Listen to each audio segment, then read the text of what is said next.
Fridge magnet बनाने के लिए मैं यहाँ पे यूज़ कर रही हूँ ब्रोच। और इसमें जो मैंने यहाँ पे फ्लावर बनाए हैं, ये मेरे पास मोल्ड है, इसी की मदद से मैंने यहाँ पे फ्लावर बनाए हैं। और क्ले जो मैं यहाँ पे यूज़ कर रही हूँ वो है फेविक्रिल की क्ले, ये 40 रुपीज़ का पैकेट आता है।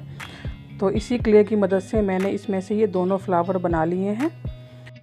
इसके बाद मैं इस पर लगाऊंगी फेविकॉल और क्ले की मदद से मैं इसके ऊपर इसकी टहनियाँ बना दूंगी। दोनों फ्लावर को भी मैं इस पर चिपका दूंगी।